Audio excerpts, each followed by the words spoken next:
I was in the Taco Bell drive-through the other day, and legitimately, Getting her like, car snack. granted, he's a young child, but not young child, but like a He's young. teenager. But he had like the kindest eyes and like the sweetest face, and I was like, I want to compliment you, Yeah. but I don't know how, and Yeah. I feel weird doing it. Well, especially when it's like A teenager. a child. Scully said 93% of Kelly's stories start with I was in a Taco Bell drive-thru. Listen, all good things. All happen good in things the start. sun. They really do.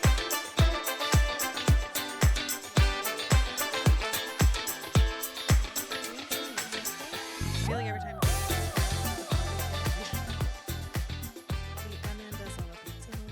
Hi. Hello. Welcome back to Blood and Contracts. I'm your host, Bailey Gabbert, and I'm happily co-hosted by Kelly Carlin. I'm following you because you said your last name too. Kelly Carlin. I thought I'd try it on for size. I like it. Right? My sister by blood. No. Nope. My sister by contract, marriage. That would be incest. Definitely not related by blood. Nope. This ain't Game of Thrones. And Halsey, Carlet. my sister by blood. Hi. Not contract. Not contract. Today we're going to, again, I think the first 10-ish episodes are going to be a lot of testing and learning. Yeah. So today we're going to give you appetizers and an entree. You get both. We're hungry. A full meal. Hungry. Kelly and I just wolfed down turkey sandwiches right before this because we're a little hungry. Yeah. I ate another piece. She ate another piece of pizza. So you're doing it to yourself. It's Yep. only you Yeah. to blame. Yep. Yeah. And now I'm drinking energy drink. Acid. More Pure acid. acid. So today, I didn't spill it. careful. I did. I saw Only it onto my wrist.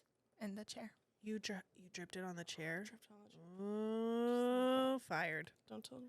This is why there is a cap rule on all beveraginos. Forgot. Because We've got a these- real breaker on our hands. I mean, her and Oh, James, I'm please. telling you. Oh, God, she's going to do this now. Okay, I'll explain what we're doing today. For appetizers today, you're going to get a little bit of Love is Blind recap because I know Halsey is trying to fill this live, which is a very youngest child of her. We love you. I like that we're both watching you like hawks now. Like, Because We're gonna- the last episode, Love on the Rocks, that was the title of the episode. oh, I didn't pay attention to the title. I made a note. Mental note, yeah. Yeah, to see what the Love on the rocks. I mean, and and it- boy, oh boy. it was. Sorry, let me get Rocky. Your pen? my handy take- dandy notebook. You taking notes? Taking notes. Kelly, these My Love is notebooks Blind have notes. changed us. Should I get- I and my new pens. we went. Well, I guess. Oh, no, we went to the gym this morning. Yeah, I didn't know if I should say that yet. we can. We can talk about our morning. We've had a lovely fall morning. Yes, and Bailey and I watched the most Yes. recent episode while we were at the gym. And getting ready to get in the car, I bring my notebook with me. Like, I'm going to be standing on the treadmill, like, taking my notes. Like, I get in the car, I'm like, why did I bring this with me? It's now my, like, new security. Like, Yeah. anywhere I go, I've got an idea. I need to write it down. Yeah, So, you're just like me now. This That's what I've notebook. been doing for months. Like I have my little stream of consciousness journals that I take with me Yes. everywhere because you never know when the ideas come in. Yeah. So we've got our emotional support Tucci's, our emotional support notebooks. We're on a roll. Yeah. Okay, so yes, we are going to talk about that because we did get the chance to watch it while we did cardio, and then we did a little trip, a little haul to Target. that we did. We set out to spend money, and We we did. didn't. We did collect some contents. Mm-hmm. We're trying really hard to embrace content creator life and take our tripod and actually document things. And I think we'll get there. Yeah. I didn't feel too awkward. I did get some Lukes from Peeps. Yeah. It's fine. But Good. no one was like, don't film me. Yeah. That's what I'm petrified of. That I'm going to walk around somewhere in public and someone's going to be like, don't put me on camera. Yeah. Was I in that shot? Yeah. Let me see it. Delete it. Blur Delete my it. face out. Yeah. Which also, I mean, valid. For sure. Valid, yes. But But like we're not. being filmed at all times. yeah, like there's security cameras everywhere. Yeah. Big brother. Big brother. But those are more incognito. Truth. So we set out to spend $50 each so that we could do like a little turkey haul on Patreon. which turned into $50 for all three of us together. Yeah. I mean, still found some mostly wins for me. Yeah, mostly for Halsey. But I have no problem spending somebody else's money. wow. And that's on tax write-offs. Yeah. And Kelly found herself A cute Halloween doormat that I'm very excited for. It's got little ghosties on it. You'll have to send me a little picture when you get it set up. Yes. And we're at the end of Pod Weekend 3. How are we feeling? I need to clear my throat. Tired. Tired but good. Yeah. Yeah. I'm excited to edit everything Yeah. tomorrow. We do need to talk about when things are gonna come out. Yes. We'll say this more on social, obviously, because this is episode 5. But we're hoping to launch new episodes on Mondays, because Mondays are a great launch day if you're in the social media world. Well, for now, anyway. That changes frequently. Yeah. Excuse me. And then on travel weekends, it'll just make it easier for and I to edit things and have Sunday to edit and do all the cleanup. And then launch on Monday morning. So stay tuned for all the things, because they're coming. All the things. All the things. Let me double check my notes. Somehow. Oh, excuse me. Okay, so we're going to do the TV segment right now. Yes. After that, we're going to do a new segment, a new appetizer called Goal Getters, working title.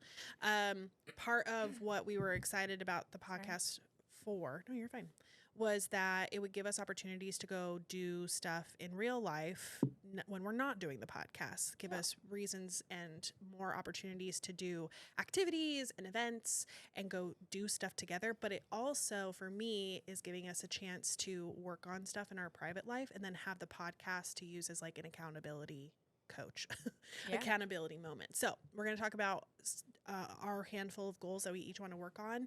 And then when this segment or appetizer comes back, we'll give you updates about how our goals are going. Yeah. Yeah. Love it. I'm going to unhook my bra. Good for you. Okay. Wow. Yes. It was choking me. Better. Much better. Okay. Appetizer number 1. Yes. Love on the Rocks. Love is Blind. Tell me all about it. I wasn't at the gym this morning. Yes. So the dramas are drama-ing now because I think the weddings are 3 days out? Yeah. Something like that? 2-3 days. 2-3 days. So this episode. Oh, so they did a jump from the last episode. Because there's no footage.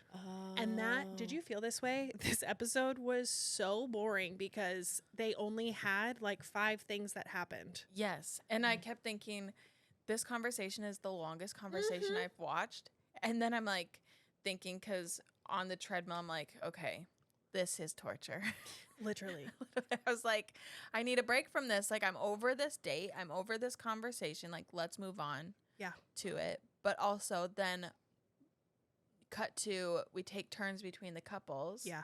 Because there's only 2, really. Because there's only 2. So we see one date from one. We see the other date from the other. We jump back to couple number 1. And I feel like we can get more into this in a little bit, but there were things missing. And I was like, what is happening? Because we ended on such a high note after this date, and then cut to the most awkward interactions, like quiet silence. No one's looking at each other. Izzy and Stacey. Oh, of course. Yeah. Which we knew was coming. Yeah. I was like, this they have nothing in common. They have nothing in common, and he's been shady. Low key. He has been shady, and I'm like, I'm waiting for the thing that he hasn't told her. Yeah. The lie by omission. A kid.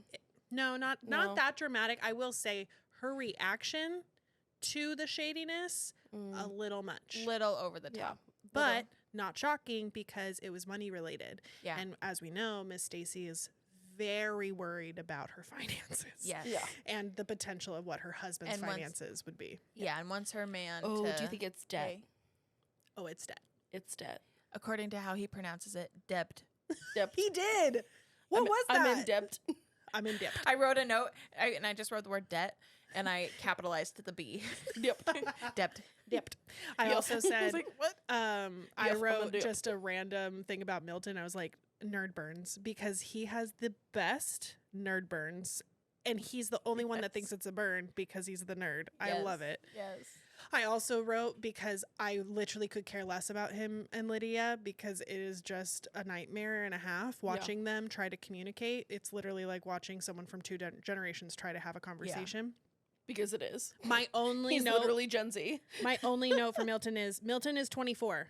Done. Period. End of subject. Okay, I said essentially the same thing. I was Shut like, up. Lydia needs to remember that I wrote this less full sentence, but I was like, Milton, number one, feels like he's the most mature one on the show. He does.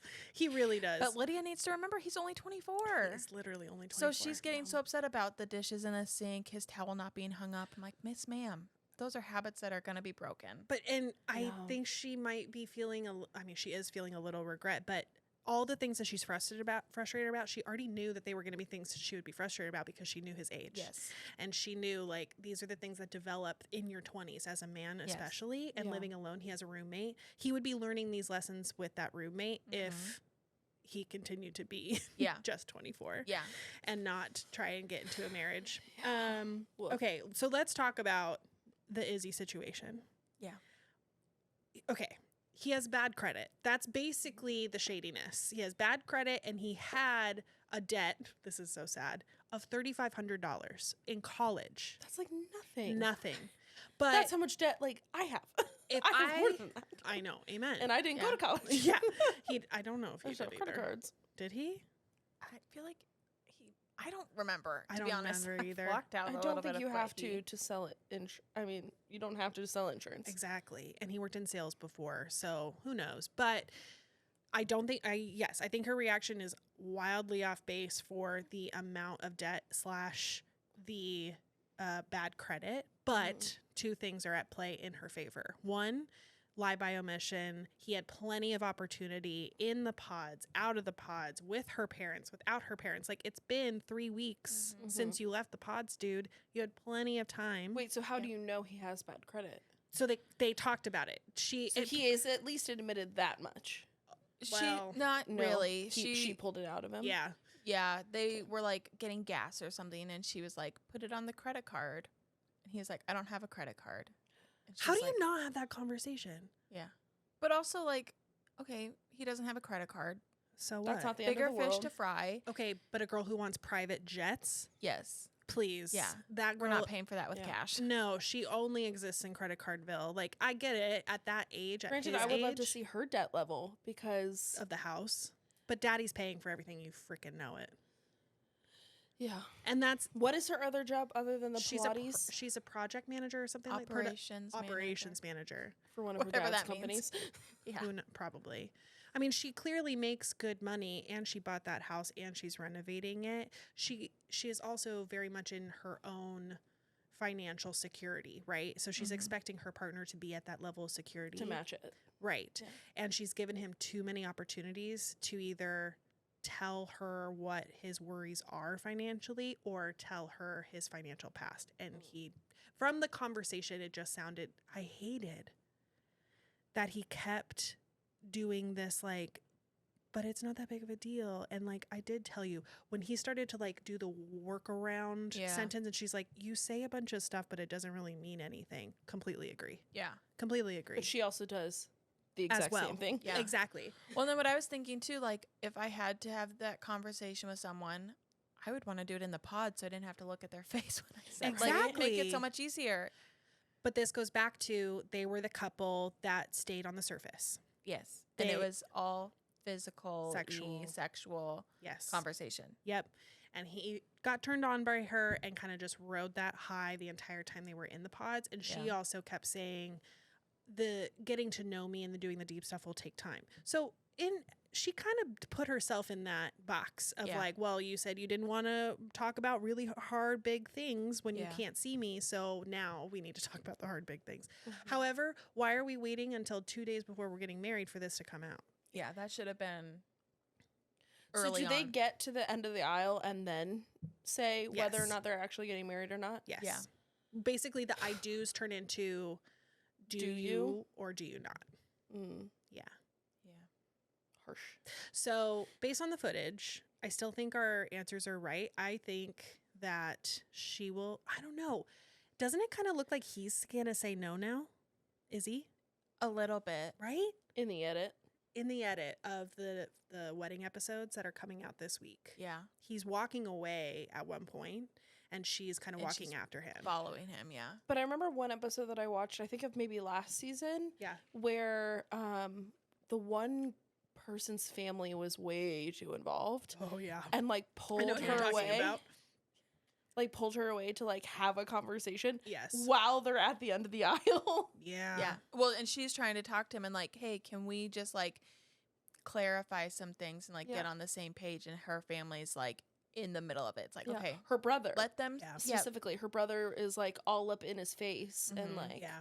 I Yeah. think the families get very invested, and they're being asked by producers and their family member that they love and trust that this is real and that this is not fake, that we're trying the experiment. We are putting ourselves all in. But once you get to the end of the aisle, Yeah. things change up fast. Mm-hmm. And the families are not prepared for it. They're too Yeah. invested. It makes me sad playing with emotions. The only other thing that I was going to say about Izzy and Stacy is these are the really small but significant moments in the beginnings of relationships, of like when you're dealing with shame, past shame, and how to tell your story, that take time. Like James and I, when it came to finances, he had a really hard financial past, and it took like a year and change for him to tell me everything. Like when we started getting super involved in like planning our futures, Mm-hmm. that was when we started having super stark conversations.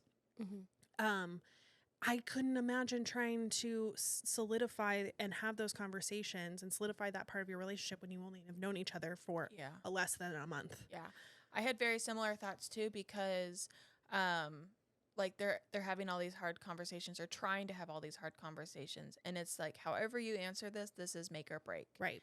And in my opinion, I don't think that's very realistic to a real relationship, because we can have a hard conversation, but I know who you are and we can communicate and learn how do we want to compromise on this so we're Yeah. both kind of getting what we want, or Yeah. opening up to see like, this is my viewpoint, this is why, oh okay, I didn't see it this way, now I understand, Where you're and coming now from. I see it from this way. But it's like, oh, you want to raise children in this way, but I am like complete opposite. Mm-hmm. I think in this scenario it's like, well, okay, wash my hands of it, Yeah, like bye. we're done, bye. Yeah. But because you don't have any of that true background Nope. experience, knowledge of Sorry. knowing them, who I they burped are at as the a same person. time. We burped at the same time, so sorry. You're good. That I essentially lost my train of thought. You're But fine. Sorry. no, it's good. The hard conversations are like the make or break deal. Yes. Is essentially what I'm How saying. long are they in the pods for? A week. 1 week. I don't even think it's a full week. I think But it's probably not like with the 6 same days. person? Yeah, you're like flipping through. Someone did a Reddit AMA a couple Yeah. of Love is Blind seasons ago and said by the time you get if you get to a proposal, you have only spent maybe 8 hours together with that person all up in 1 week. It's insane. It's insane, which makes like the reactions of people saying, wow, I can't believe this, but I am in love. Like when they're saying I love you to each other after only the first episode, I'm like, Yeah. how? Yeah. Yeah, I can't every even put time my Lydia head said there. it to Oh, Milton I in the last, know. and when they're in the bed together in the last episode, and she keeps looking him so deeply in the eyes and saying, I love you. Yeah. And and he never says it back. Yeah. And when they're sitting there, Yeah. he goes 100% agree or something like that. Because he's a nerd. And then like distracts her with making out. Yeah. Because he's He's like 24. 24. Kiss, kiss, kiss. Yes. I think the only thing that I would give credit to Stacey on, which is a huge thing for me to be saying, because she's not my favorite. Bronzer, one word. Bronzer. No more. Did you see Kelly the TikTok I sent me the you? best TikTok last night or this morning Yeah. about someone saying all of the things that I said while we Yeah. were watching that episode, which were like, girl, find a blush A blush. and stop a using brow. the same color on her eyeshadow. eyelids, right here, Yes. and on her cheeks. Yes. Very heavily on her cheeks. Also, Yes. she's not a fall color girly. No, I don't she's know. cool toned. She's cool toned, and I don't know why. You know what? I just found grace for her because I am not a fall toned girly, and I No. do love those oranges. No, the minute do. I learned about cool toned bronzers, Yeah, it changed your life. game changer. Yes. Ugh. Sorry. The one credit I did want to give her is that if that is what you're going to choose to lie about, and finances are super important to her, and she has made that known since the get-go, and that's the thing he chose to be shady about because he knew it would upset her, I'd be out. Yep. Yeah. I'd be done. And you could see it in her face. She's just like, I now don't trust you. Yeah. Because you've given me too many indications that you're not telling me the whole truth, and you think that that's okay. And that it's going to follow you into our marriage. Yeah, and finances in a marriage are very important. As we very well know. Yes. And honestly, did you feel this way while you were dating Jansen? Like, you guys were so young and starting out your adulthoods together, which I love because you grew with each other. But did you talk about finances a lot when you were first dating, or did that happen more when you got engaged? Trying to think. I feel like I don't think we talked about finances too much while we were dating. Yeah. Because everything was very separate. We didn't live Yeah. together. We didn't share bills. So if I'm remembering correctly, I don't think we really had full, like, how are we going to budget conversation until we were probably after we were married, to be honest. Yeah. I mean, James and I didn't talk about budgeting at all, really, until I lost my job. Yeah. Because it became, Like, we need to figure this out. So it went from feast to famine real fast. yeah. After like 1 week, I was like, oh, I cannot be living the same way that I have been living. Yeah. We need to have some conversations. Yeah.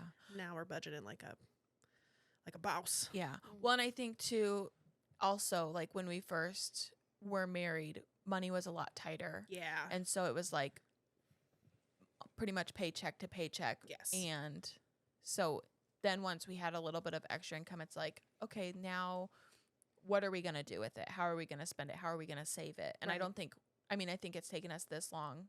Recently, I think we've just started really like buckling down on saving. It's like, okay, we need to be serious about this because stuff comes up that you need money for that you're not expecting. So you need that rainy day fund of like, just in case, so I'm not completely screwed. Yeah. Like cars and Yeah. It adds up. Yeah. And we're not getting any younger. No. But what we is also it that mom says? Cars, teeth, and cars, teeth, and taxes, basically. Yeah. I've got bad teeth genetically. So. Oh no. Really? Yeah. Oh. I've had they don't look 3 root canals. I've had 2. Wow. Whoa. Both of my back molars. And as a child, I had I have horror dentist stories, but they did pulpotomies, I think are what they are called. And they're like essentially a root canal on a baby tooth. Oh my God. I had probably 7 or 8 of those. Good Lord. That is torture. So Sometimes. Sedate me. me and the dentist were close. We probably should talk a little bit about Milton and Lydia. Yeah. Yeah. I did have a few notes for them. We can go quickly over it. Milton. I will say this is a lighthearted thing that I noticed, and I don't know if it was in an episode before. I didn't remember meeting Lydia's mom in the episode before. Yeah, Did we? I did. Okay. 2 episodes ago, I think. Oh, okay. So maybe that's why I forgot, because I was just thinking about the most. But Lydia Senior, Yeah. and I didn't realize That was her name? Yes. I didn't realize that Yes. either. Oh, Lydia that she's Senior. they're both juniors? Yes. That's so funny. How funny would it be if they got married and they had a boy and a girl, and it's Milton and Lydia, like That's amazing. keeping the Except family it'd be- names. it's James Milton. James Milton. But yeah, like they'd The all fifth. be juniors or the fifths or Oh my what. God, that's hilarious. I didn't even clock that. Did you notice that they didn't answer her question in the last episode? When Which she question? asked his family about how serious is it to name the firstborn son James Oh, Milton, yeah. they didn't answer. You know Yeah. why though? Because they know she's not sticking around. Yeah. They've all clocked her and been like, no, Yeah. No. absolutely not for our boy. I loved the lunch with sis, but she says everything with her face and not with her mouth. And I really need her to say, like, if you're that close with each other, Yes. why are you not saying something? Maybe because of the cameras? Maybe. Lydia's sister? No, Milton's Milton's sister, sister. that we love from Yeah. their family lunch. Yeah, you can tell she's holding something back. And she was offended by the things that he was saying. Yeah. There was one when he Your was comparing the perception. families. Oh.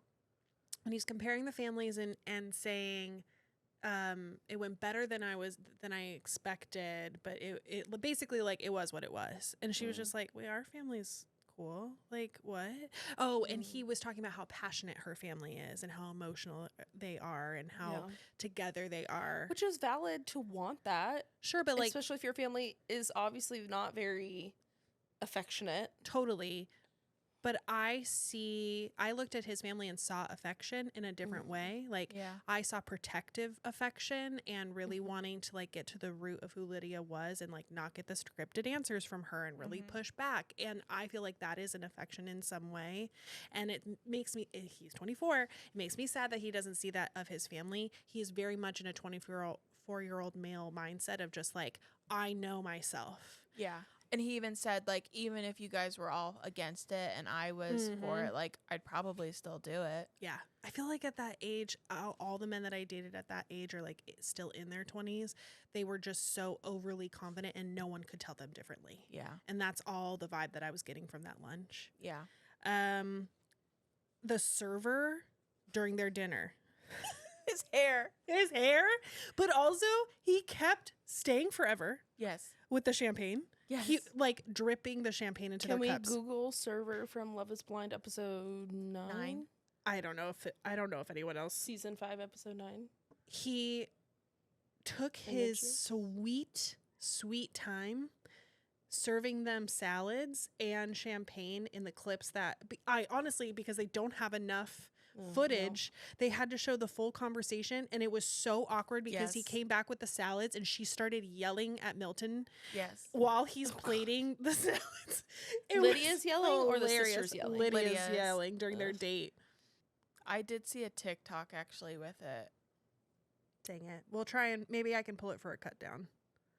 No. Man, no one noticed this as much as I did. I thought it was hilarious.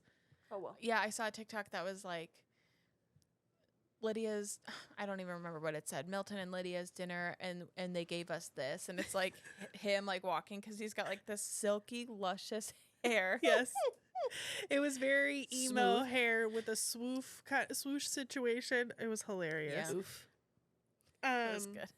It cracked me up in that conversation too because she's giving him exactly what she needs, like asking for exactly what she needs, which is please be cleanlier, please clean up your stuff. The mom things that she doesn't. I want to say, and I will say this: I live and love and married an Aries.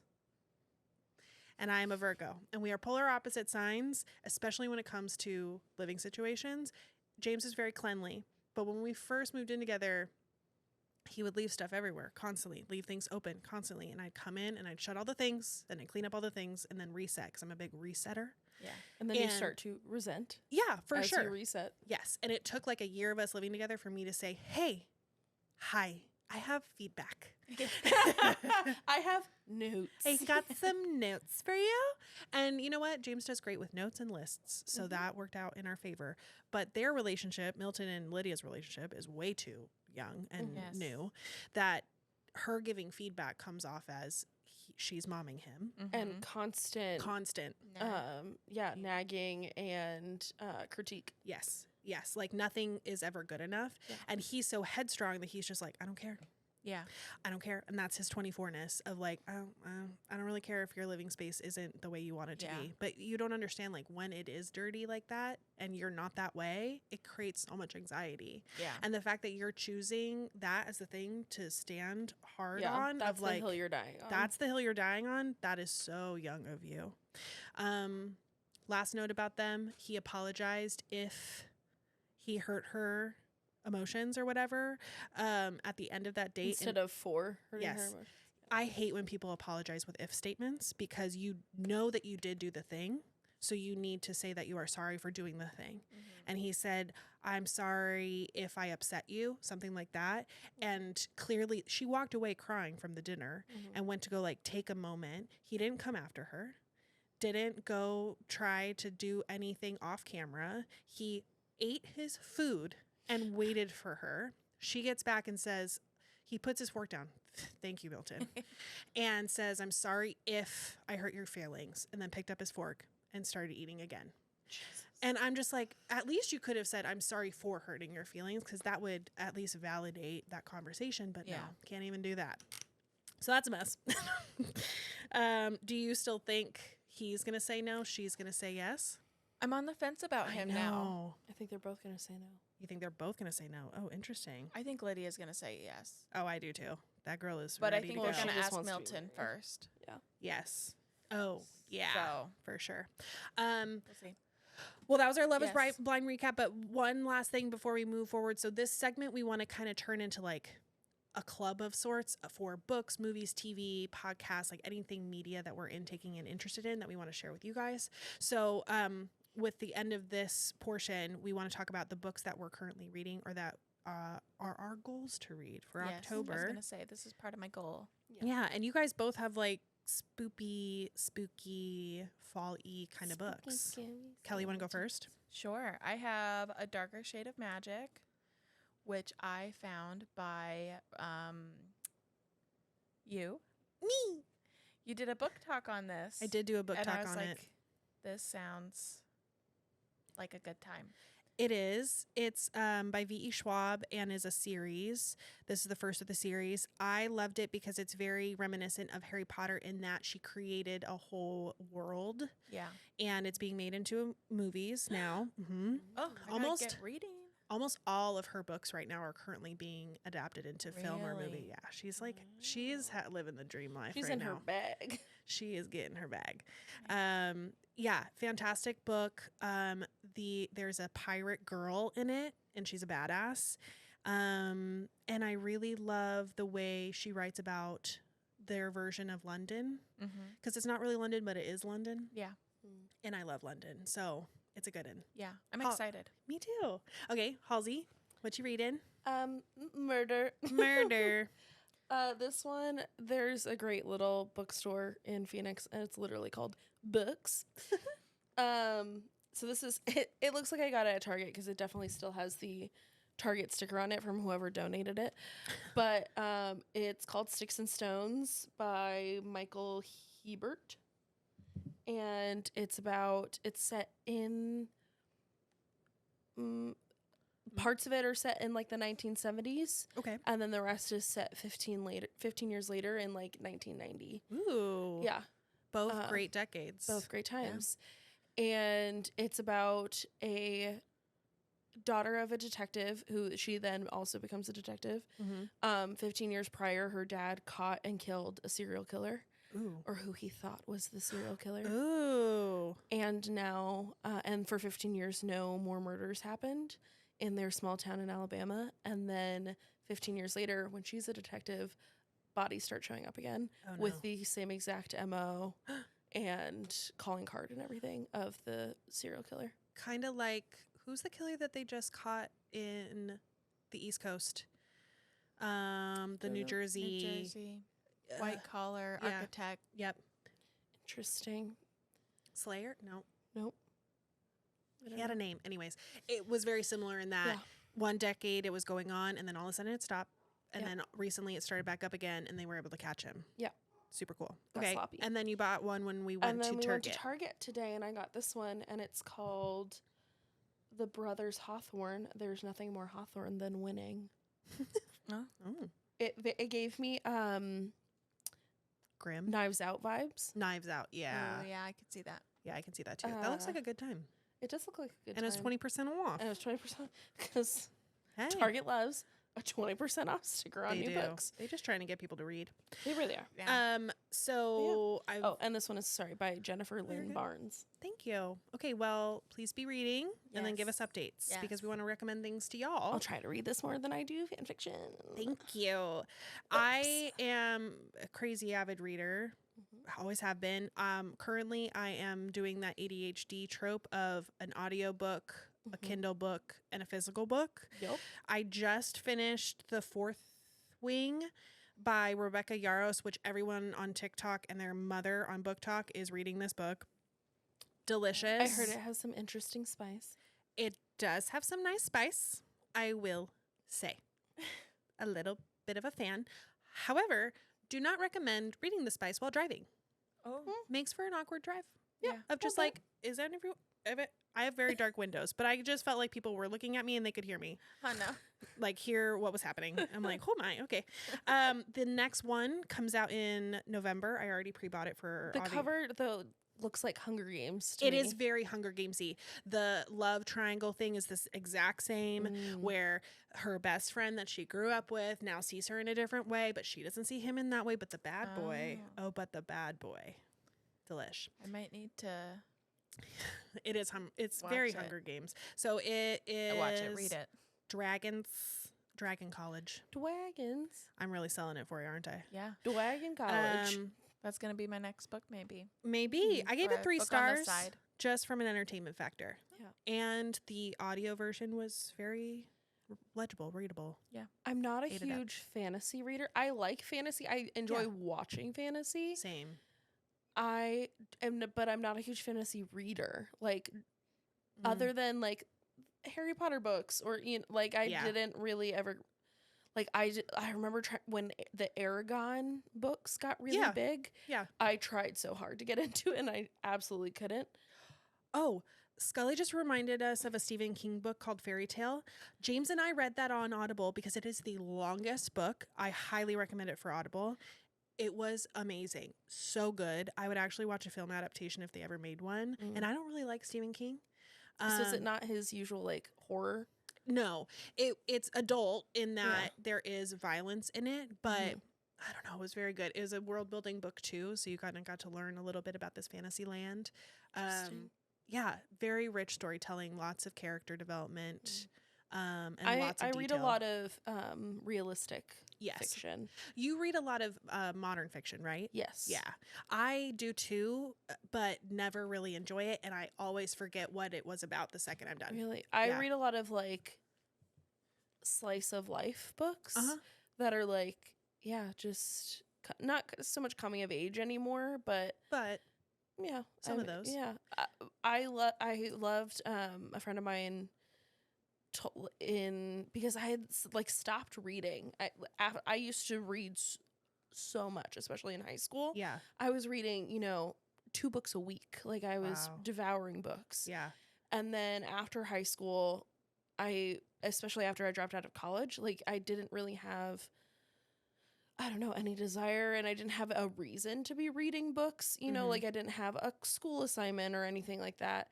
And then in 2020, a friend of mine said, if you are in a reading slump, go back to whatever type of books you were reading the last era of your life that you loved reading. And so I literally started with, I reread The Hunger Games. Yeah. And then I read other like YA fantasy, YA like love stories, whatever. A lot of John Green. A lot of John Green. A lot of Sarah Dessen. Love a Sarah Dessen. Yes. Went back to all those books, and then I was suddenly New love. reading again. Yay. We Yeah. love to see it. Yeah. So I just finished that one. I'm going to read the next one on audio when it comes out. I want to write a book. That's one of the projects that I want to work on in this new season of life. And I'm doing research reading right now because the first book that I want to write is going to probably be nonfiction memoir-esque. So a friend of mine gave me a bunch of memoirs to read because I've just never really been interested. Love a memoir. It turns out I actually do like them because I have read other memoirs. I just never thought I would categorize them in that way. Yeah. So one of the ones that I was working through during all my driving this last week is Roxane Gay's book, Hunger, because she's written many books. This one was specifically a way to tell her life story, but through the eyes of her journey with her body, because she has always been a larger woman. As she likes to put it, a supersized woman. At one point, she weighed closer to 600 pounds in her life. So it's definitely been a hard book to get through because I relate to a lot of her journey, especially because she put on weight after an unfortunate rape incident when she was 12. So she wanted to hide within her body, and the only way that she knew how to do that back then was to eat as much as possible. So that resonates for me, and it has been hard to read, but also super beautiful to like see someone. She's only in her 40s, like she's created such an incredible writing career at such a young age and been a notarized, have a notoriety in the writing world as soon as her like late 20s, early 30s. So it's been interesting to get to know her because I don't know a whole lot about her, but through that book. Yeah. And I'm actually going to take a page from your book. because I need to choose a spoopy Yes. book. Yes. I have this one by V.E. Schwab, Vicious, which is also another series of hers that I've never read. It's been sitting on my TBR shelf for a year, and I think I'm just going to start that one this month so that we can talk about V.E. Schwab more. Yeah. Because I love her. She's the author of The Invisible Life of Addie LaRue. Which I have not read. But you know exactly what that book looks like, don't you? Yes, I do. Yes, because that book's skyrocketed her in the last 5 years, Yeah. and now all of her other books, because she's been writing for 20 years. Which I feel like that. is how it happens to so many authors. It just needs one. The the 2 books that I absolutely loved this last year were Hank Green's books, especially the first one. Yes. Oh my God. A beautiful. No, that's the second. The first is. I have it right here. Hold on. Yep, my whole brain just stopped working. Halsey recommended us reading John Green's new books. And They're fiction. Kelly, I think you would probably enjoy the first one too. You probably would, actually. John Green or Hank Green? It's Hank Green, so it's the brother. Yeah. So he wrote 2 fiction books in the last few years. An Absolutely Remarkable Thing is number 1. Mm-hmm. And the series is called The Carls. And then the second, thank There it you, is. Scully. Oh. And then A Beautifully Foolish Endeavor is the second one. James and I have been reading them on road trips because Halsey recommended them. The first one, amazing. We totally tore through it. The second one bore us to tears. The second one is not as like clenching as the clench because the first one keeps you like it really like that's the only way to put it. The first one really keeps you like on your toes, Edge of the seat. The second one is just kind of building off of that momentum of the first one. I still very much enjoyed the second, but That's good. I listened to it on on 2-point speed. Oh my God. That blows my mind that you can read Audible that quickly. I listened to everything on at least 1.5. Oh my God. The fastest I could do is 1.3. Oh, I love a 1.5. It depends on the book. Like Obama's book, I had to listen to it at almost 2-point speed. Oh my gosh. Because he reads so slowly. Yeah. I can't. I was like, speed it up. We gotta wrap He's this up. Obama. And it's the He takes his longest book. time. Yeah. It's so long. But so the first book is about this 20-something tech Girly. in New York who comes upon this like alien robot life form thing That just in appears. the streets of Manhattan. And they just appear, but then she finds out that they're actually appearing in cities all over the world. But she's the first one to discover it, and so she calls her best friend, who's a podcaster, and has him come and record her with the thing, and then they go viral.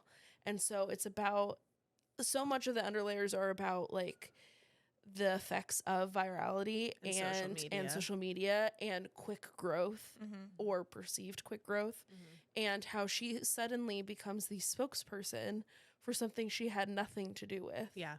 Which I liked as a retrospective of when fame is given to just anyone like that. What does it do to that person? But like also why that person, that character in that book is really messy. Yeah. She's got lots of issues. She's not someone you would immediately root for, especially even as the book goes on. Like he didn't try to win you over. He really did want to show you someone that he thought maybe probably didn't deserve the notoriety, but like this is kind of what happens in this day and age now. Just about anyone can become famous, especially on like TikTok and YouTube, which he knows a lot about because he was one of the original YouTubers. Yeah.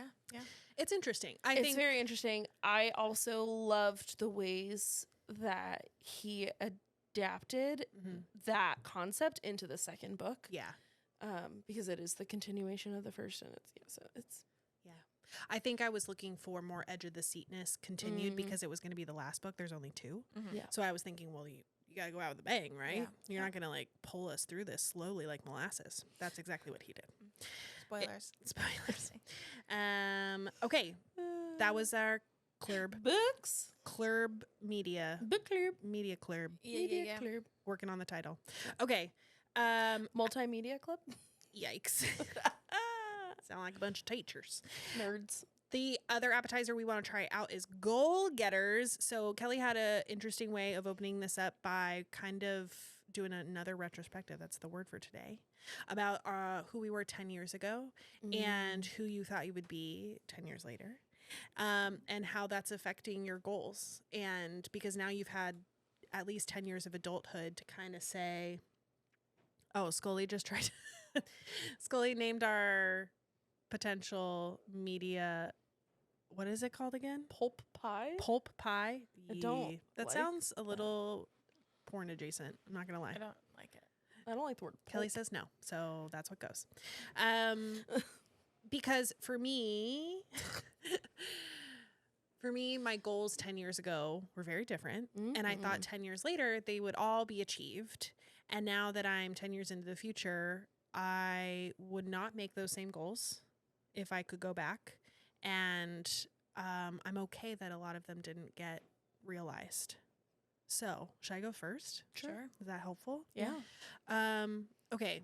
So 10 years ago, I was still pretty new in my career. It was 3 years in. And I was working in social media marketing. You were 23. Oh my God. I was 23. I was living by myself not by myself, but I was living on my own for the first time with a roommate and doing the corporate girly world. So 10 years in the future, I thought, oh, I'll be a director. I will probably be married. I will be a billionaire. It was all just status focused goals and all achievable in my mind. Like there was no stopping me, but they were all very much just based in monetary value and being able to showcase my value in how big my house was going to be, my nice car and all that good stuff. I think looking back, all of those goals just feel really small and kind of empty. Yeah. And it makes me sad that that's what I thought that only life could become was just the monetary value of achieving things. Because life can be so much more. Yeah. But also I was starting to become my heaviest at 23 too. So I couldn't see past, I don't know. I was trying to lose weight. I've always been trying to lose weight since I was like 13. And by 23, I was starting to become my heaviest. And I kind of thought, thinking into the future, I would achieve my dream body eventually. But I wasn't willing to make the changes that I knew I would need to actually make and the sacrifices that I knew I would actually need to make. I thought that I would find the silver bullet to weight loss and eventually just The magic blue pill. yeah, that it would all just fall off, the Ozempic of it all, you know? Yeah. And I tried a trainer for the first time, I think around that time in my life too, my first male trainer, which was not great. And he body shamed me, fat shamed me, food shamed me, and then would turn around and say, oh, I can't help you with nutrition. That's not something that we do. Truly, one of the biggest reasons I think that I've lost weight in the last year and been successful in it is because I finally found a partner in this accountability, my trainer, Helen, who said, not only can I... Helen. Not only can I train you and I have those skills, but I'm also willing to work with you on the food aspect because I needed that for the kind of person that I am, the genetics that I have. I need to do everything. Self-care, exercising every day, eating well every day, and not really taking a day off because the consistency of the discipline is how I become successful. And she has been able to mother me into that in a loving way that is not a fad diet way or super intensive. You have your hand on your nose. I would just like to ask an adjacent question of you. Yeah. Right now? Yeah. Yeah. What would you say you're glad you brought with you to 33 from 23? From 23? Because you've kind of stated what you're glad you left behind, right? You're so right. Because I would love to hear what you're glad you brought with you from 10 years ago. My family. At 23, I did not have my family. No. I had... We didn't know each other. We didn't know each other. I mean, physically we knew each other. We grew up together. But yeah. But we knew each No. other as children. We still had children history. And I was a child. still in school. A child. I was 17. Yeah, you guys did not know me. You did not know my whole story yet.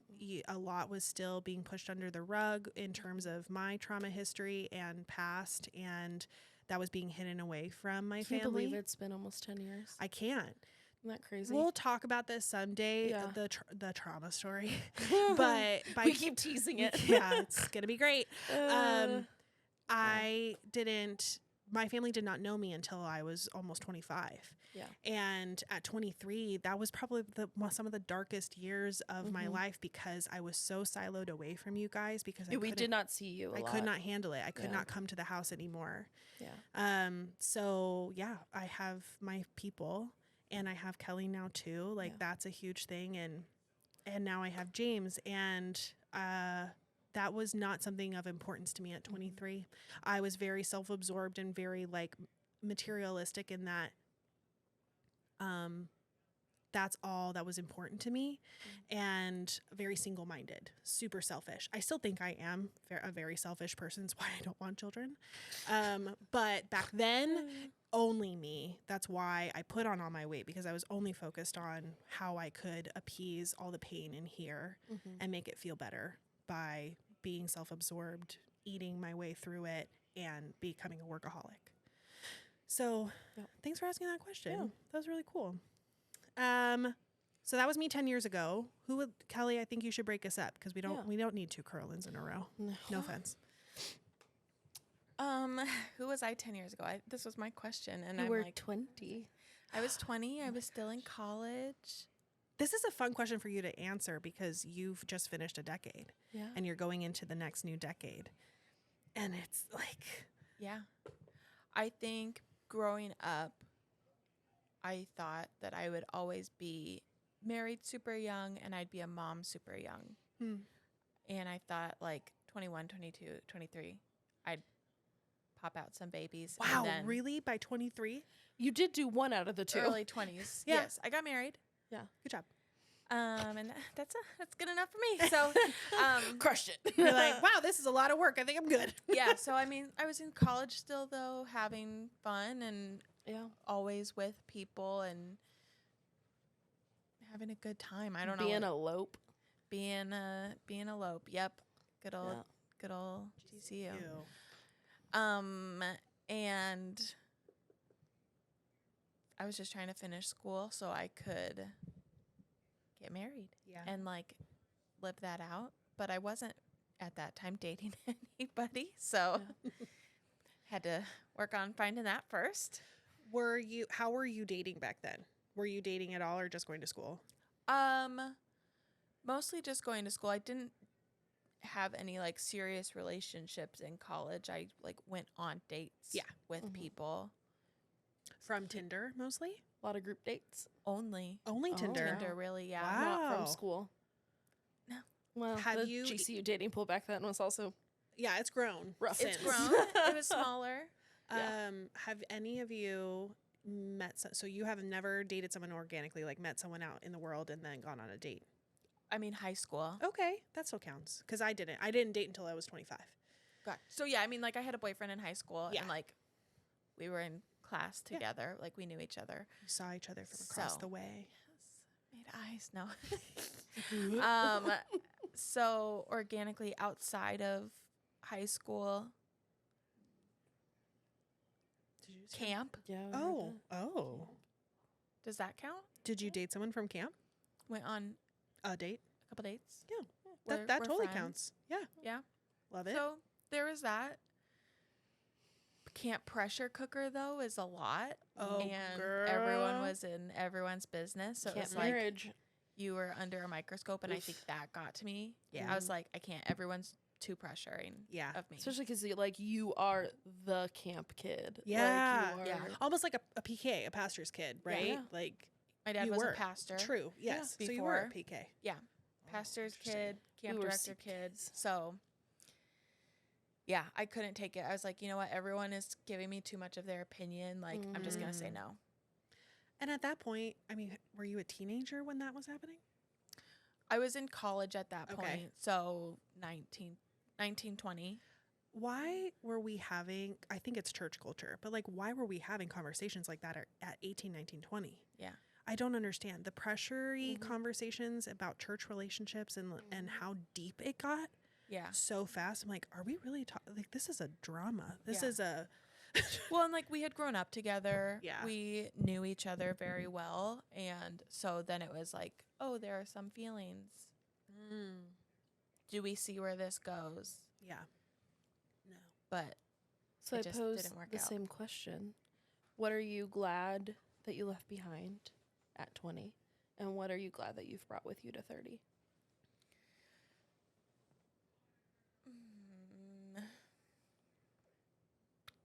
Don't worry about it being, we'll edit out. Silence. Yeah, take it. Do you want me to ask her the question about the organic dating and like give you a second? Yeah. Okay. Okay. Have you met, because I have a story too, so we Yeah. can take that time up while she Mhm. noodles. Have you met anyone and then organically gone on a date with them? Without the use of Tinder. I really have to think about it, and I yes, but I was still dating men. Ooh, spicy. And okay, so weird story because part of it is like, was it a date? Yeah. So the tea. I was living in Washington State. Mm-hmm. I was living out on an island. Mm-hmm. And I was working at a hotel, Mm-hmm. and there was a group that used to stay at the hotel every week. They would do bicycle tours. Cute. Very cute. The people that were on the tours, like the actual like guests, Yeah, nightmares. of course. But the tour guides, The best, I bet. the best people you've ever Of met. course, yes. Especially because we were all like summer giggers. Yeah. And so we were all just like, It's kind of a camp. it's kind of Yeah. like camp. It is, especially living on the island. Like there was this group of us.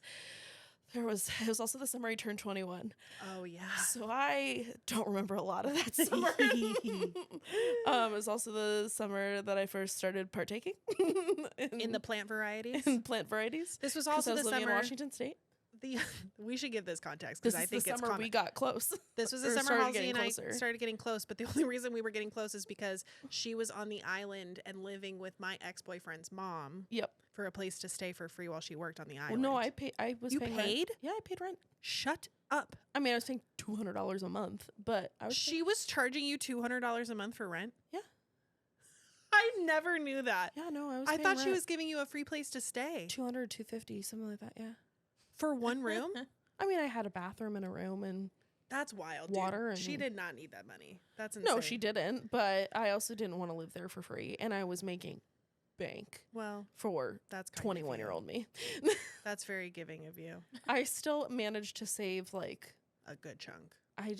my savings account after that summer was a Nice. beautiful Looking thing. nice. It's never Juicy. been that big ever again. So you met one of the tour guides and went on a kind of date? So yes, I turned 21 that summer. Yeah. He must have been in his 30s. Yeah. Definitely was far older than me. I mean, all the men on that island Yeah. are all significantly older than the people they date because they're all of these men who have no lives. Yeah. Yeah. Well, he was not from there. And he also But he's working there. yeah, which, but only during the week. So Right. so they would go back Gotcha. to Bellingham Road. They would go back off island. yeah. And so they would only be on island on like the weekends or on like the 3 or 4 days that they were there with a group. Yeah. Yeah, it was very interesting. I had this like I'm still like Facebook friends and like my friend May, like she listens to the podcast. And is about to have baby number 2 and it's precious. Congrats.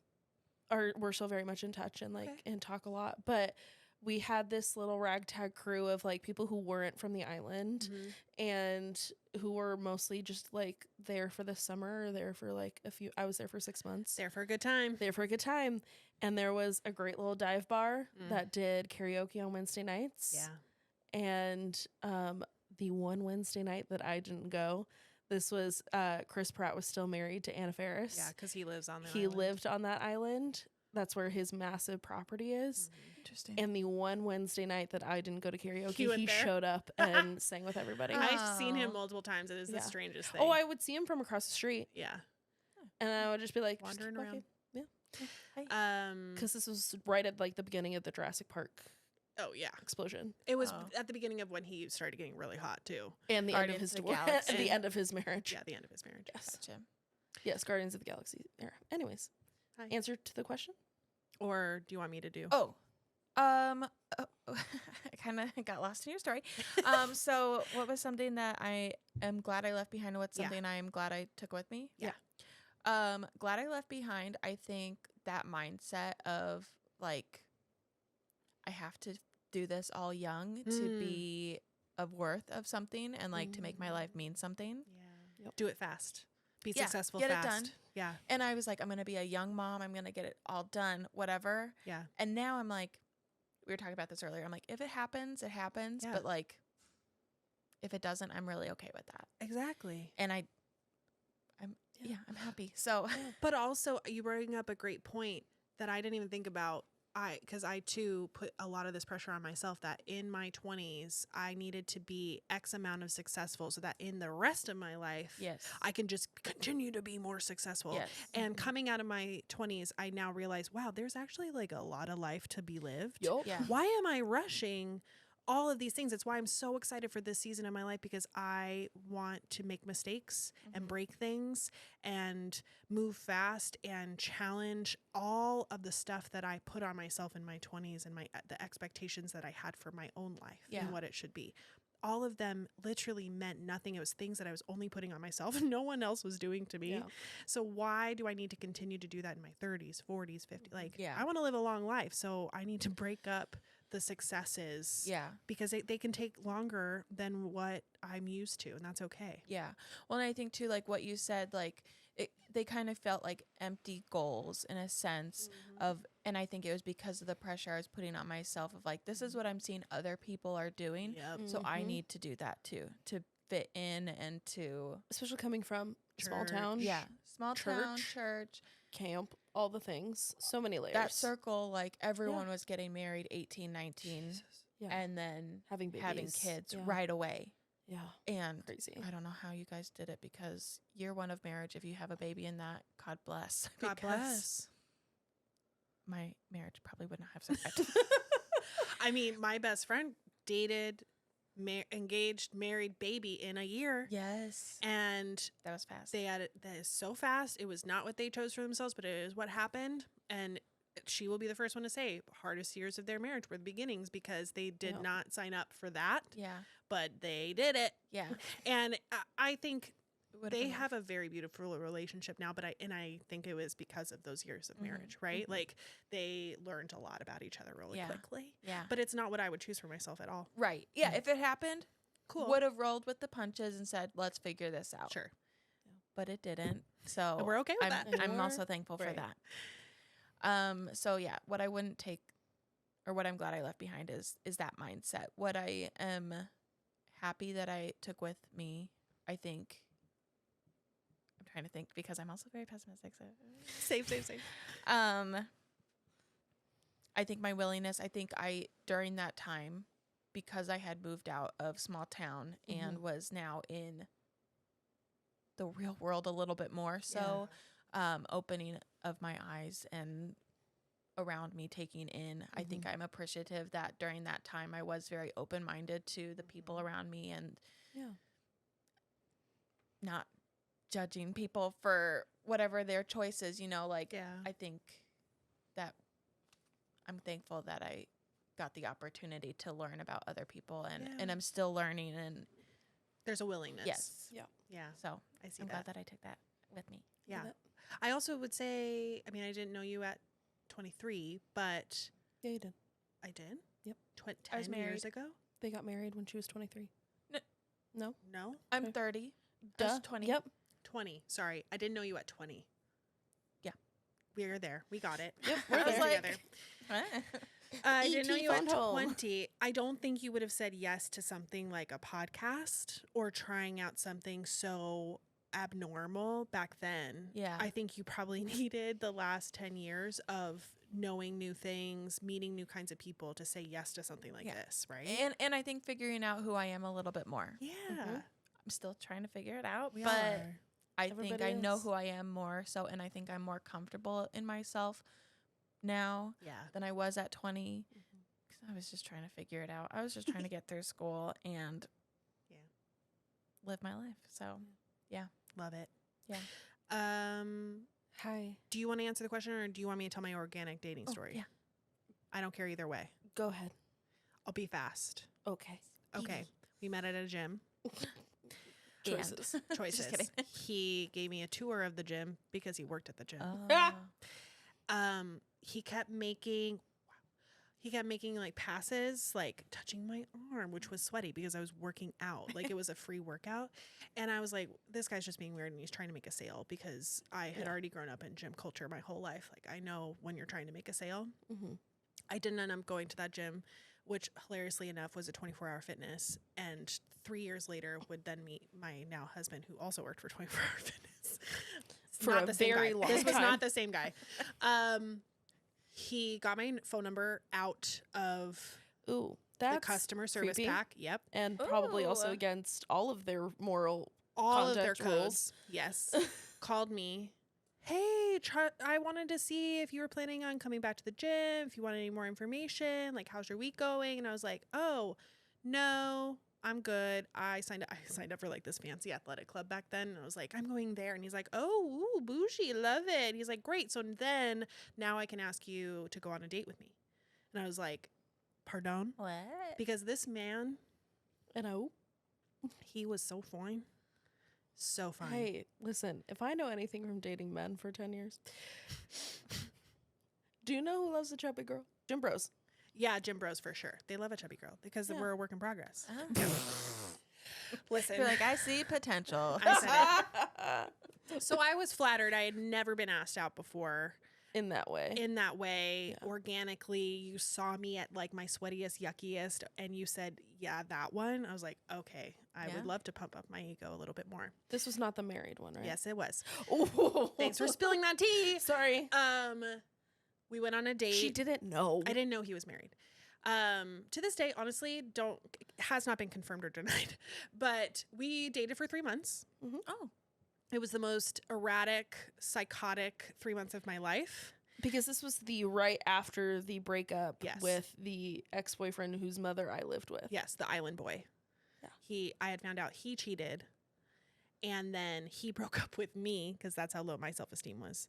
I found out he cheated. We didn't talk for a week, and then he called me and said, hey, I think we should be done. And I was like, oh, glad to know that that's only your choice, the man who cheated on me. Awesome. Also, I lived with his mother and he was my supervisor at work. Super fun. During this time? Oh, yeah.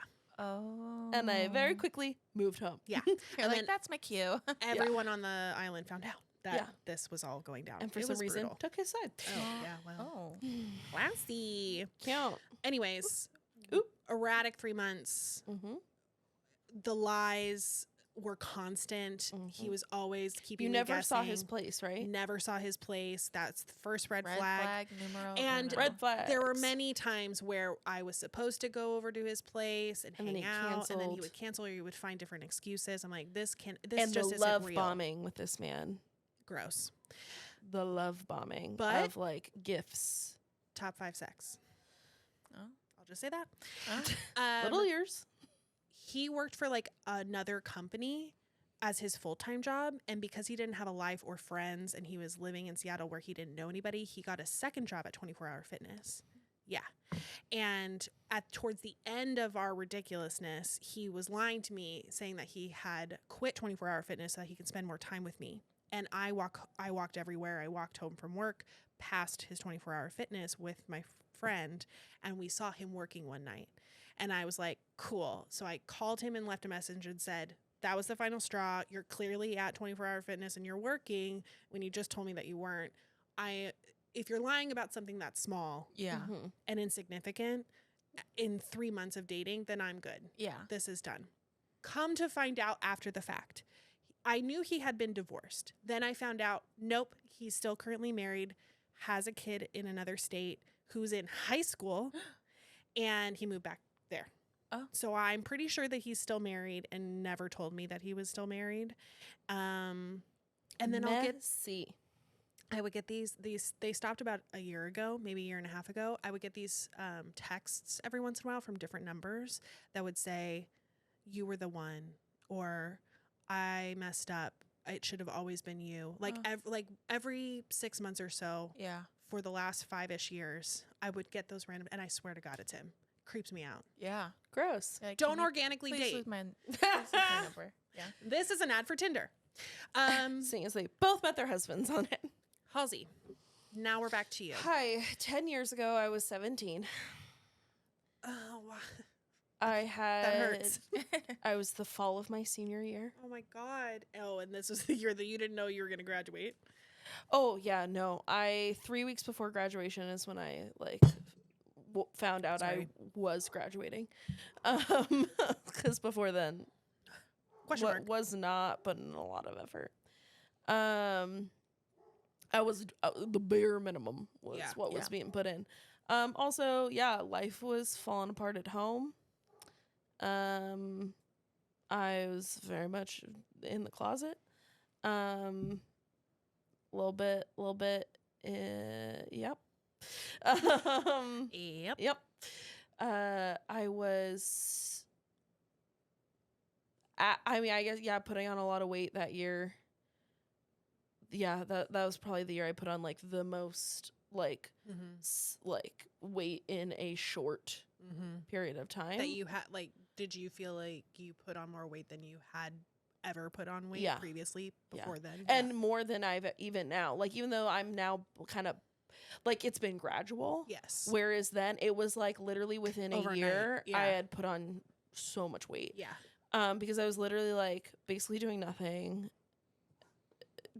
Yeah. I'd always been a theater kid. I had taken a break from the theater department at my high school because it was a hot mess and I needed a break. I was partying more than ever. I had not great friends. A lot of bad influences.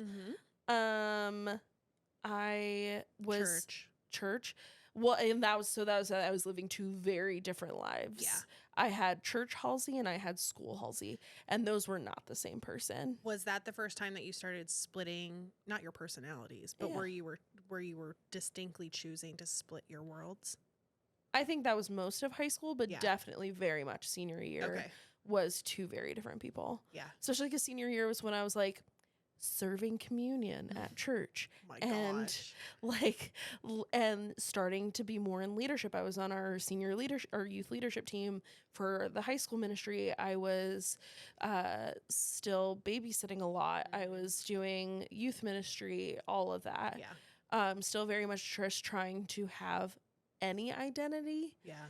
And and church could always be Halsey's identity back then because her two louder older siblings were distinct persons and we were so much older than her that we had that up against her of like, well, we've already been here longer. That means we're more of a human. And she was like, okay, what's the other thing that they don't have that I can have? And it was church. And people loved that about you. Like, they were drawn to her when it came to church because she is just... And I was a magnet. constantly affirmed in my personality. It was where I was told like that I should become a teacher. That, all of those things. Yeah. I was very much affirmed in my leadership, but not really. Right? Like, I was being told like, oh my gosh, you're such a leader. Better find a husband you can lead with. Exactly. They were like, we're going to challenge you on one thing, though, because we know that it's the thing that's going to be challenging you. Yeah. If you can land a hubby, then we'll see you and dignify you as a full human. Yeah. And I think a few people were questioning if you were in the closet, too. Yeah. And, for sure. that was the way that they were going to challenge her back of, like, without saying it, we're going to put the standard up there. What were you going to ask? So during that time, like, what did you think, what did you expect or plan for, in a sense, of what your next 10 years would look like? I thought... I was just trying to get out. Yeah. I just wanted out. Like, I just wanted out of my skin. I wanted out of the house I was in. I wanted out of high school. I'm going to try not to cry. Do we have a trigger warning we should say? No. I mean, probably. But, yeah. Not, I guess some trigger warning for, like, suicidal ideation during that time. But, hi, I'm a Cancer, and I cry. Feelings. And I haven't been to therapy in 2 months. Soon. got one more month until I have health insurance again. Yeah. You were also very alone. I was very alone. In You your guys were a home lot life. older than me.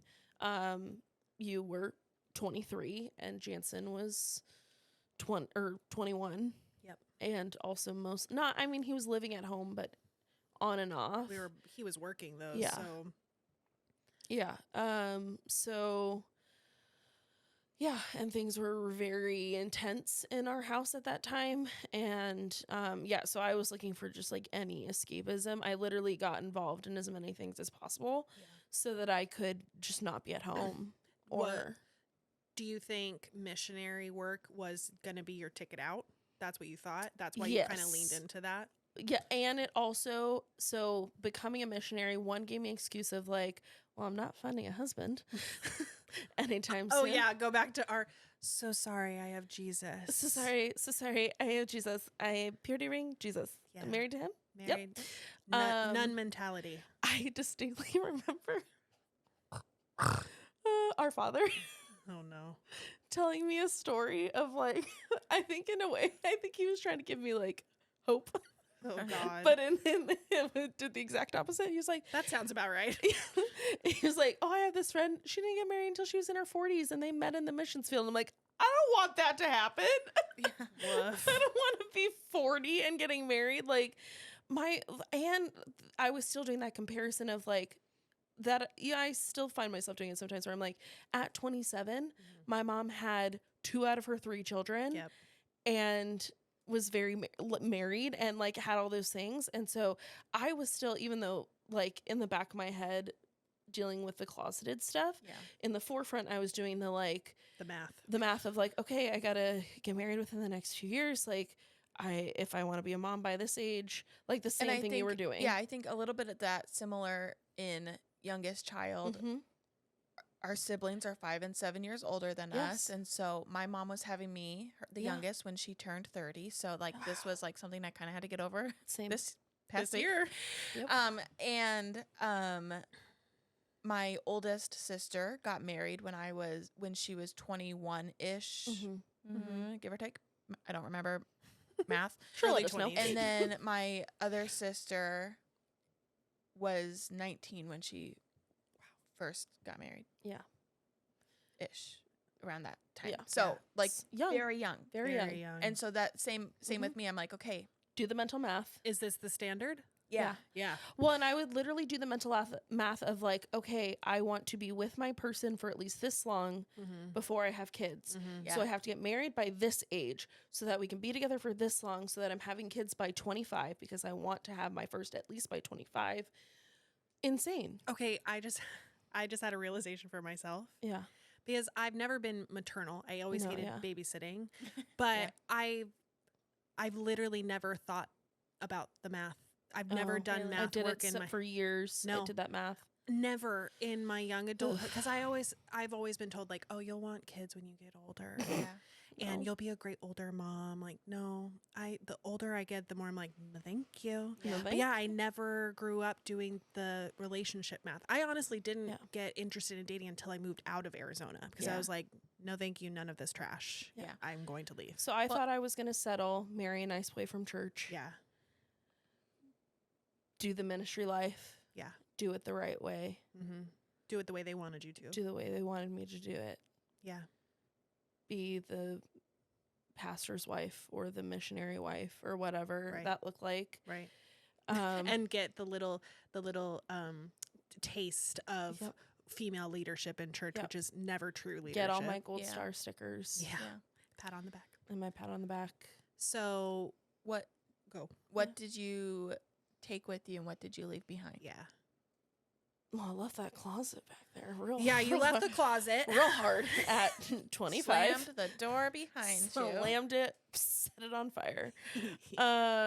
Burned the bridges. I think I left a lot of, and it's really only been in the last probably 2 years, I left a lot of that suicidal ideation of like, I'm not going to make it to 20. Yeah. So what the hell do I do now? Yeah. Like I had to finally just be like, okay, you got here. Yeah. Figure it out. Right. Like, you're 27. You did it. Yeah. You survived. Yeah. Crushed it. Okay. Great. Next. Next. There's always a next. There's always a next.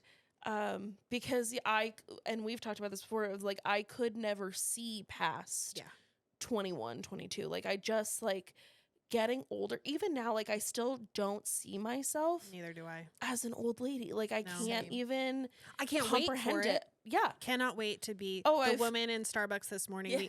We met a beautiful lesbian sweetest. PE teacher. Yes. So a PE teacher. She told us. literally No, she no, I teaches, know. I'm making the joke that all PE teachers are Oh, lesbians. I yeah. was like, no, she told us. Yeah. Her partner came in. They got pup cups, but Yes. but Of course they did. I want to be her. You know what I Yeah. mean? Like, I do want to be so comfortable in my skin that I can walk up to some cute young girl, me, and be like, "Oh my God, love your shoes. I have a shirt in the same color," Yeah. and like relate to people who are younger than me. I Yeah. can't wait for that life, but I Yeah. can't picture it. I recently have more, like, I very much believe what you put out in the world comes back to you tenfold. Yes, preach. More and more. And so because I used to stop myself from complimenting other people.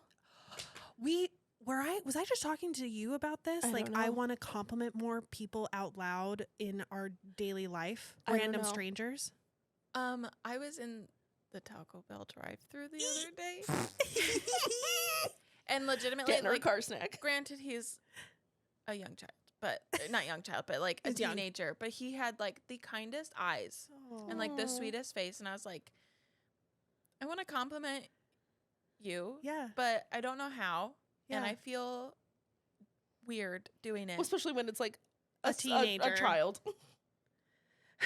Scully said 93% of Kelly's stories start with, "I was in a Taco Bell drive-thru." Listen, all good things. All happen good in a things drive- start. in a They Taco really Bell do. drive-thru. But I was Yes. like, you just have like, he had the kindest demeanor of him, like so soft spoken. I was Yeah. like, this is not what you expect from a Taco Bell employee. But I didn't compliment him, but I was like, I feel like this is something in the universe is telling me that maybe he needs to hear it. Yes. But I couldn't be the one to tell him, and I was so sad. Okay, I have a challenge for both of you, for all of us, because I started doing this in the last year. I will choose every time I go do an errand or anything, if I have that like thing that comes out of my heart that says this person needs to be complimented, or I just see anything about them that needs to be complimented, I will bridge the awkward barrier and say it. I've never regretted it in the last year. Never regretted it. The joy that comes into people's faces of just like, oh my gosh, I'm being recognized. Yeah. Oh my Especially gosh. like femme people, or oh yeah, like feminine people, or what, like that, or someone who's not expecting to be like, I have noticed that the more that I put that out into the world, the more I have been receiving it. yes. Yeah. So like the other day, like, granted, it was the Dutch Bros drive-in. They always compliment you, but this one felt Genuine. and Okay. not just a Dutch Bros compliment. Yeah. But she's like, your haircut suits you so well, It and I does. was like, I know. can't. Yes. I need to hear that. Yes. And I just find myself more, especially with other like femme presenting people and just other people in general, like taking a second. It takes a second. Yeah. And just being like, I love your style or whatever, Yeah. which is a very queer thing to say. For sure. That Your is how we vibes. flirt. Oh, you've got a great vibe. Well, Love and your then style. you Love your get that style. compliment, and you Yeah. ride that high For for so long. days. So it's like, The compliments love I've getting gotten, them. Yeah, the Yeah. compliments I've gotten on my voice Yeah. from For people the listening podcast. to the podcast, because it has been a like self-conscious thing for me since I was in high school. Your voice. My voice, Yeah. because I would get told that I sounded like a man, Oh my God. Which I or don't like get. I don't either. because 15-year-old boys are assholes. Oh, true. Oh, I still have this awful memory from fourth grade. And Lucas, who sat in front of me, turned around while we were taking a test and said, "Why are you breathing so hard?" And then just turned back around. And I was like, how to breathe? I was, I'm so sorry. I was like, how do I not? And then immediately for the rest of my life, Yeah. how do you recognize how you're breathing? Like, Yeah. Me on the hiking trail. I'm like immediately started trying to suffocate myself because I'm like, how do you not breathe hard? I'm like, I didn't even recognize it, bro. I'm just breathing. I'm just breathing I here. didn't wear shorts Oh yeah. to high school. Yeah. I would wear them during the summer, like not just, not around school people. Yes. I did not wear shorts to school for like 3 years of high school because some kid freshman year made a comment about my thighs. And I was was like, it a boy? Oh, of Oh, course. of course. And from further context, we grew up and you currently still live in Phoenix. Yeah. Which Where it's hot as balls all the of the armpit time. of hell the majority of the school year. Yeah. So Like even in PE, I would Oh, wear, brutal. like I would dread having to dress out for PE. Yeah. Luckily, my high school, most of PE was you like gendered, except for if we want dancing. What's it called? Line dancing. No, it's swing dance or not swing. What do we do? Swing dancing. Is it swing? Square dancing. The square dancing section where boys would purposely move in line so that they wouldn't have to be my partner. Oh.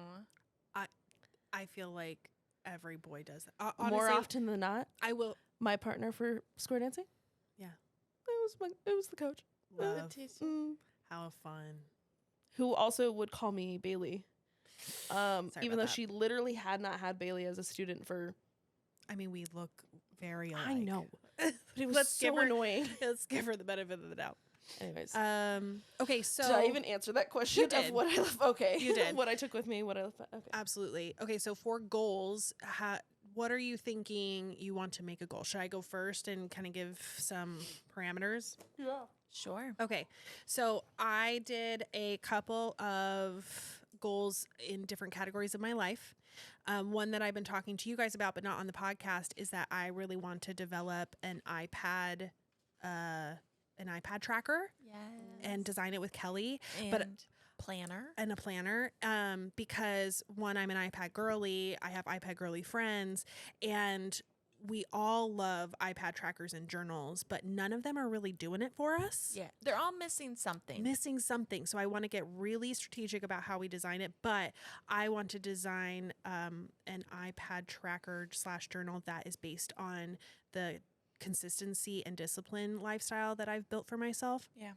So I want to kind of put pen to paper, figure out what that looks like, because I didn't just jump into a disciplined life. I did it in a staggered way over the course of a year and took on different challenges with each month to kind of grow in my discipline journey and not just go full throttle on day one, because I always did that and then would always fail a couple of weeks in because it was too much too soon. So I want to start developing that with you and just start to dream.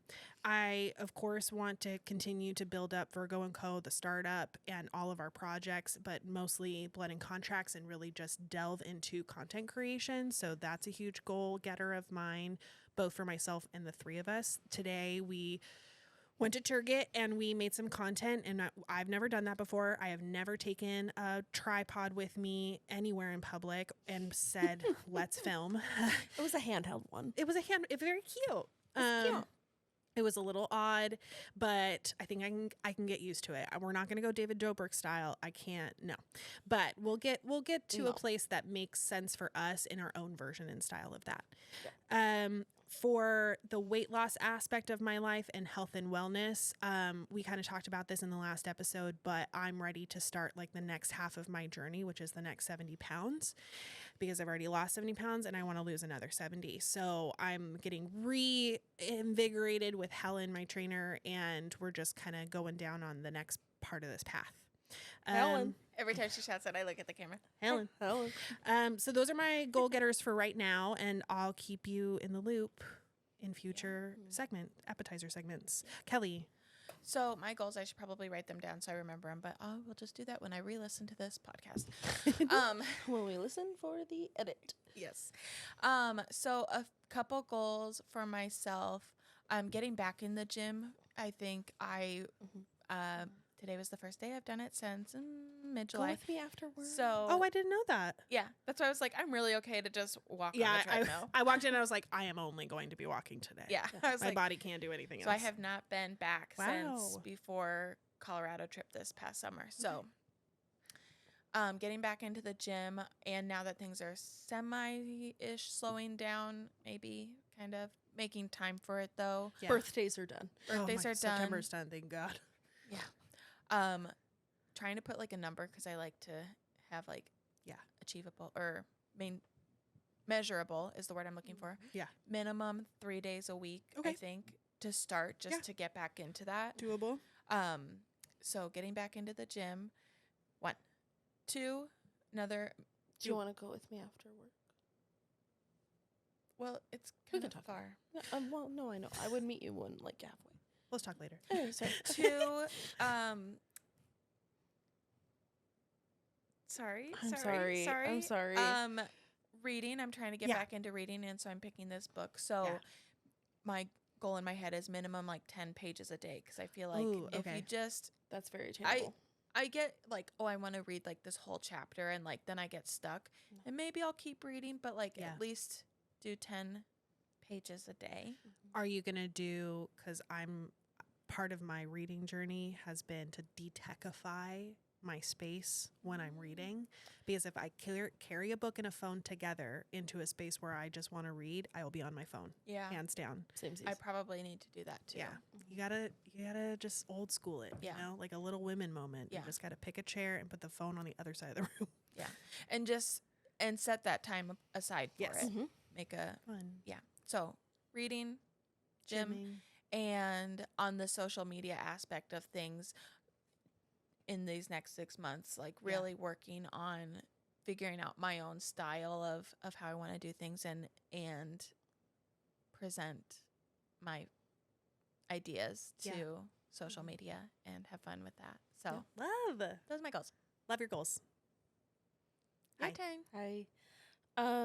I would like to hit 1,000 followers on TikTok. I like 1,000 followers. TikTok. Okay. Please So that and again. you can. Go live, Yes. but also just like it feels like It's a good number it's to a hit. round number. Yeah. I feel like it's not that hard. It isn't. It isn't, I just need but to hit the algorithm correctly. Yeah. And we're getting there. Yeah. But I would like us to, that is my personal goal, is that by the end of November, I get our TikTok account to 1,000 followers. love.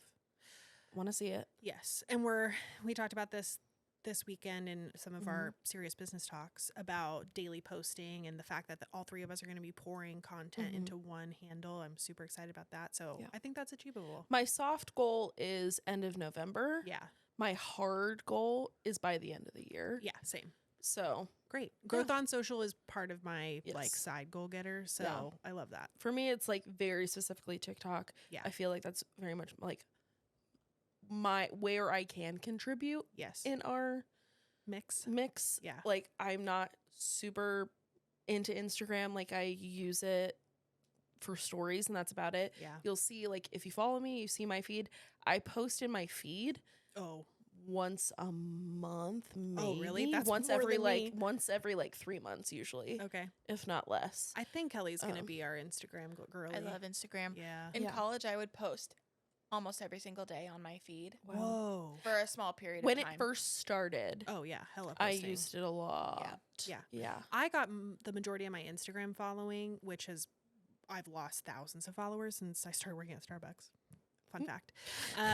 But before I moved to Washington and I was freelancing and I was starting to do social content creation, which really wasn't a thing back then, I was gaining all of my following back then because I was posting every day Yeah. and doing like really in-depth content storytelling was stories You didn't around have yet? stories No yet. stories yet, but lots of in-feed posts. Honestly, I think that's how people grew so fast because there wasn't any other feed. It was just the main Yeah. feed. Yeah. Well, and like there wasn't any other social media that was like it. Right. And Like- Yeah. competing. Yeah, like Twitter was not a competition for Instagram. no. It's a completely different kind of platform. Yes, exactly. Anyways, so yeah, 'Kay, getting social. us there, social, gym. I mean, it's like an active goal. I already go every other day. Yeah. I haven't gone in a few days, but We've been podcasting. We've been Been busy. podcasting, and I've just been like, I need a minute. Yeah. To just kind of I feel you. breathe. But yeah, no, going every other day after work has been really good. Cool. Get that good. Do you dopamine. have kind of like how Kelly does goal posts of 10 pages and 3 days a week? Do you have one of those for gym?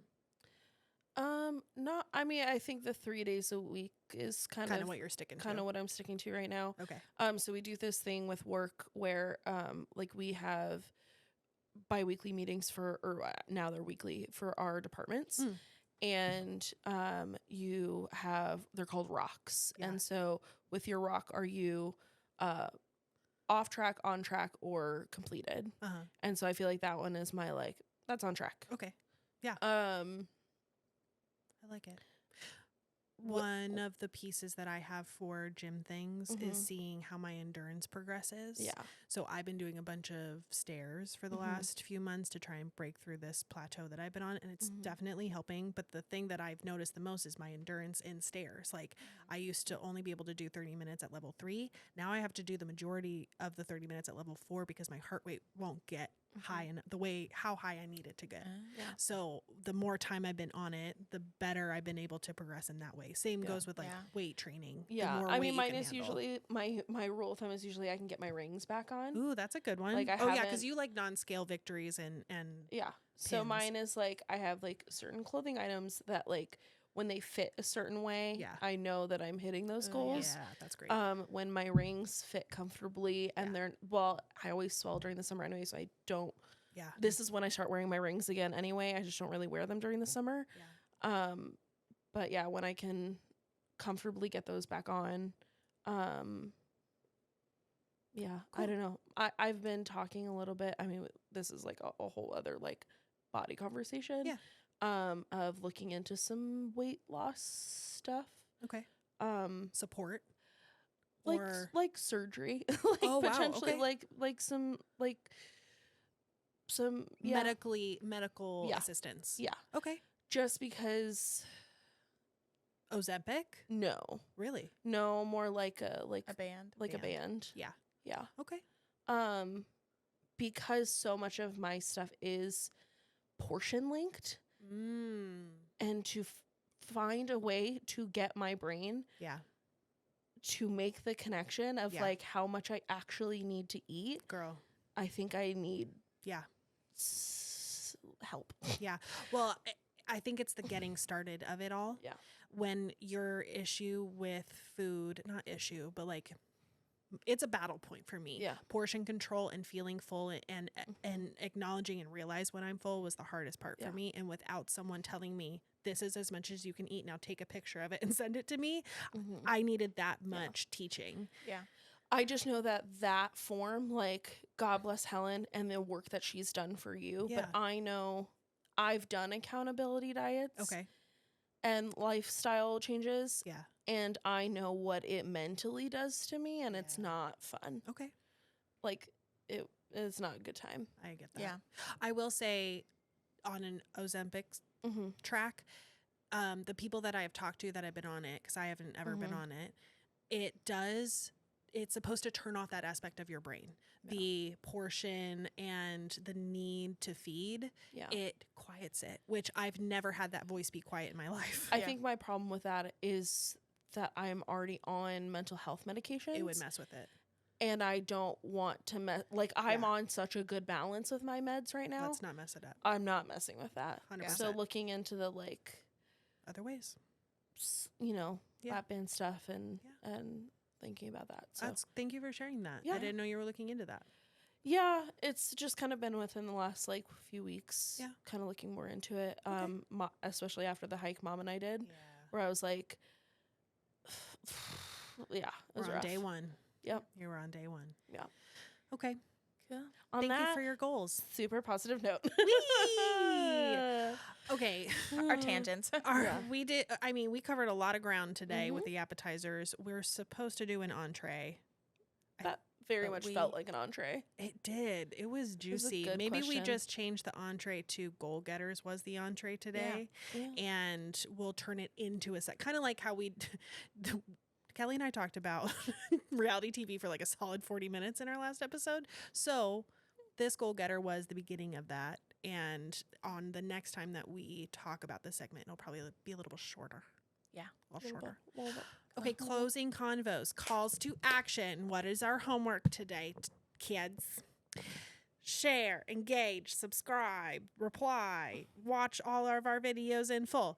Follow us on all the things at Blood and Contracts. You got a little bit extra monies? Patreon. Yeah. We got Yeah. fun tiers. Listen, we are going to do tiers that are less than a coffee at Starbucks. Yeah. So, Just say. just saying. Just saying. Nice. Lowest tier is what, $1? Yeah, I I think think so. our first tier will be $1. $1. And that will get you access to, at the very least, the desserts episode. Ooh. We just did last night our first tarot time episode, which was It was intense. so good. It was so It was good. really good. It resonated for all of us. It was fantastic. Yeah. So yes, Patreon is definitely gonna be bulked up in October. So if you want to start giving us some love and making this podcast more of a long-term reality, please do that. Please. And if you haven't subscribed to us on Apple Podcasts, YouTube, or Spotify, please do so, and then rate and review the podcast so that it starts getting into some more audiences. And we have already we only have one review so far, but we have had a few ratings which 7. has been that was so surprising and so sweet. Yeah. And please continue. Yeah, I love that Because people it really helps us organically want to do that for us. Yeah. Yeah. Appreciate. Any other closing remarks? No, just follow us on all the things. all the and things. Kelly, There'll be more. to you and your hubby, thank you for hosting us for Pod Weekend 3. Yeah. Think about It was a delightful time. We're going to now deep clean the house with each other. And then James and I are going to Skedaddle. head out on the road with the Heidi girl. Head back to Cali. Yep. Until next time. Until next time. We love you. Thank you so much. Bye-bye. Bye.